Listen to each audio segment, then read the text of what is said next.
Dragonflight was announced to come out this year, marking the fastest release date in World of Warcraft history. There is quite a bit of hype going around. However, at the same time, I've noticed a huge amount of people are just skeptical, concerned, sort of just at a distance with the hype. While of course there is negativity for the sake of just negativity, realistically a lot of people are just on the fence. They really just lack the trust in Blizzard and whether they can really pull off Dragonflight to be an amazing expansion, especially with what happened recently. So let us address the various concerns that people have, take a look at the most common community issues and how much truth there really is to them.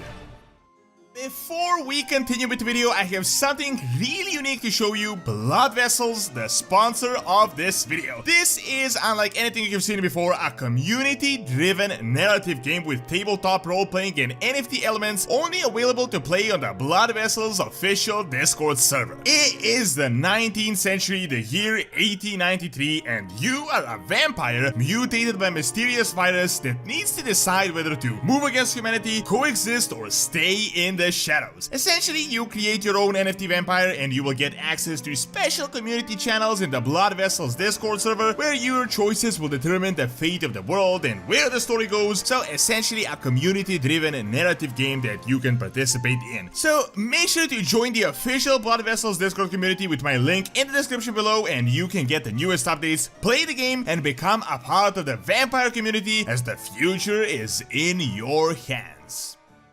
Trust. First, and the biggest concern that people have, and justifiably so, that can really be described in just one single word. I feel like a lot of people and most of the community are actually just super hyped up for Dragonflight, but are kind of just not allowing themselves to be hyped up too much because they feel like they will just end up disappointed in the end. Now, I'm not going to discuss too much from the gameplay side, but seriously, narrative-wise, World of Warcraft really hasn't been doing all that great since Legion. Sure, there were some really awesome moments, some good things that happened, but overall, storyline was usually quite disappointing, especially in the end of the overarching storyline. In my opinion, BFA was mainly with the ending and how we ended up defeating Nazad and that entire cinematic, but Shadowlands overall was really just a mess, and BFA was technically just a setup for Shadowlands, so Shadowlands really should have been a culmination. The entire story was highly nonsensical. It seemed like it was patched up by like 5 different people writing it in 5 different directions, and overall it just didn't make all that much sense, and the ending was the worst when they revealed that there was yet another big bad behind this big bad that was behind everything, aka the jailer. So of course, naturally, people are not going to easily forget this entire storyline ever happened, and I'll expect Dragonflight is just going to be this masterpiece, this best written thing ever. On the positive side, I do gotta say, from what we have known, they started better at least. Shadowlands really was a bit outrageous from the announcement itself, as we already knew how the implications could mess everything up if we are dealing with the afterlife and how we can just shift all the notable characters if you can actually see them. A similar thing happened with Lords of Draenor. We just knew from the start that time travel wasn't gonna be a great idea, and it ended up being the case. However, Dragonflight actually seems good. A massive undiscovered continent, the proven concept of dragons, mysterious adventure, and most of it, most importantly, focused on Azeroth without any crazy dead gods from the start that are pulling all the strings. Overall, it just seems like a much more down-to-earth approach. Ultimately though, I can definitely agree with this concern, as I was seriously highly disappointed with the way the entire storyline went with Shadowlands, and I'm definitely a bit skeptical whether they can pull off a masterpiece with Dragonflight. But on the bright side, the story is that Shadowlands was half scrapped and really delayed because they have been working on Dragonflight this entire time. So maybe through Dragonflight we will learn why Shadowlands was just so lackluster, and it might just make up for the difference. Release date. To say that we were shocked when the release date and the pre-order was announced would be an understatement. When compared to all other expansions, it almost always took at least a year, but usually more, from the announcement to the release date. But since they said that Dragonflight will be out on or before December 31st this year, it means that it is going to be around 8 months, which is quite shorter than anything they have ever released before. This is even doubly more concerning because usually the alpha and the beta would be going on for a while, and there would be a lot of time to test out the new features, to fix all the bugs and all that stuff. But in the case of Dragonflight, the alpha hasn't even started by the time of this video, so the entire testing period is going to be less than 6 months, which I can't say is really all that great. On the brighter side, we do know that Blizzard expanded their in-house testing team, and this might turn out to be good at the expense of the Shadowlands. Blizzard hasn't exactly been subtle when they said that they have pretty much just abandoned Shadowlands halfway through, and they have been working on Dragonflight, and that they're ahead of schedule with Dragonflight. So despite the really tight release date and the lack of testing, maybe we burned through all that actual waiting time with all these Shadowlands droughts. Now I only hope that Dragonflight patches are also going to be ahead of schedule as well, and that we're no longer going to wait like 9 or 12 months between patches.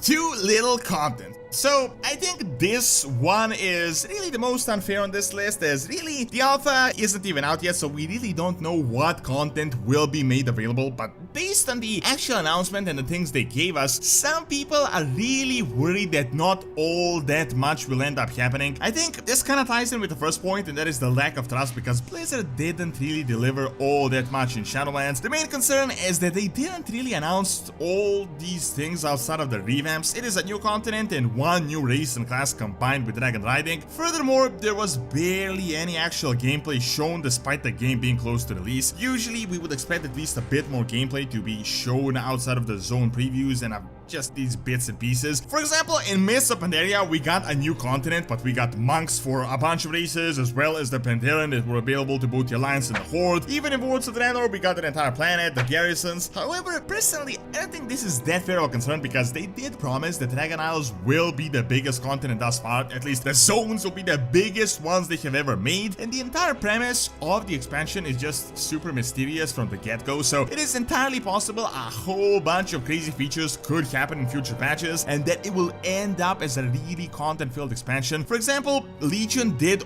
only get Demon Hunters and the Broken Isles when you think of it at the start, but ultimately there was the entire planet of Argus and a whole bunch of other things that happened, and that only happened once the expansion was released. So I can't really say that this concern is too justified. We should at least wait for the alpha and beta to see how the expansion actually is and how all this stuff works out. Drag tier.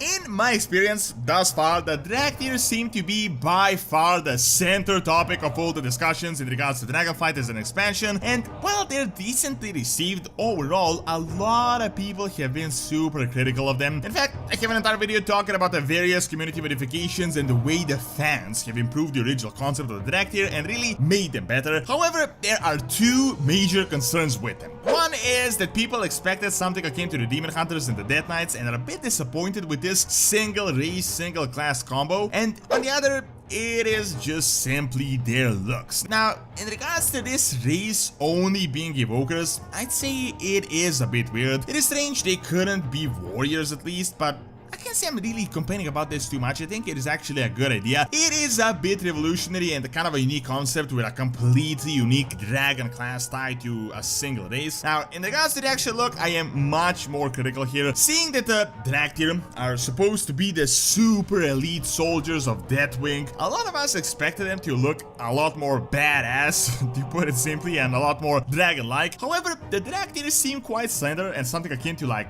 lizard people, which is really weird since they are dragons, and dragons are supposed to be big, strong, and majestic. Now, the community here has done everything from making really minor modifications to them completely recreating the concept, and I'd say even the minor modifications do make the drag tier look a lot more appealing than they currently are. However, overall, I don't think this is that big of a concern. We should really just wait and just see how they turn out.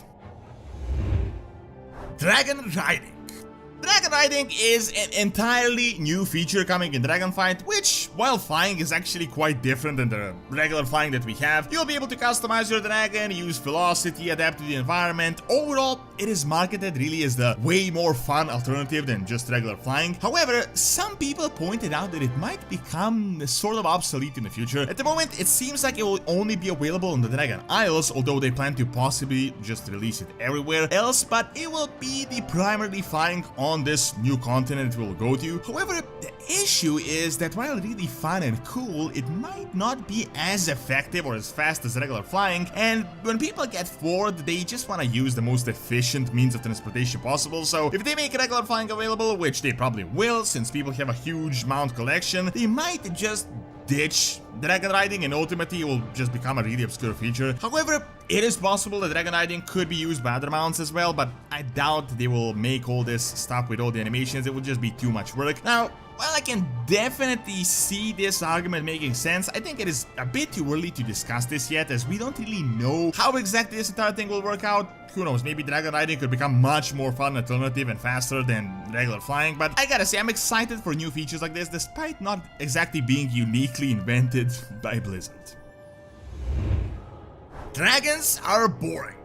Well, a lot of people are happy with the fact that we are returning to Azeroth, we have an entire Azeroth-based expansion, and that we are now dealing with a story that is just familiar, as the dragons have been a part of World of Warcraft since the start. A lot of people at the same time think this is way too boring, or that there is not that much potential with the overall story. Personally, I don't think this is the case, but I can see where this concern is coming from. Realistically, the dragons are quite well established in the Warcraft lore, although I never really thought we would have an entire expansion based on dragons, since we already had Cataclysm and Deathwing, although technically that was a bit more Old God related, so I can definitely see that people are not all too crazy about dragons, but in order to counter this, Blizzard seems to have really introduced a whole bunch of new lore on the already established one. For example, by creating the Dragon Isles, this dragon civilization we never knew about, then the Drag Tier and these primal dragons. So really, when you follow the details of the story they had just announced, there really seems to be a lot of potential for them to make this into a really good expansion. When you combine all the Dragonflights with Elune, Galakron, Primalists, Native Races, the World Soul Titans, and all this could really turn out to be an excellent narrative, of course, if executed right. Thank you for watching. Check out these races to join the Horny Lines but are not still playable, and check out Doronsmovies Academy for videos on real world history. See you next time.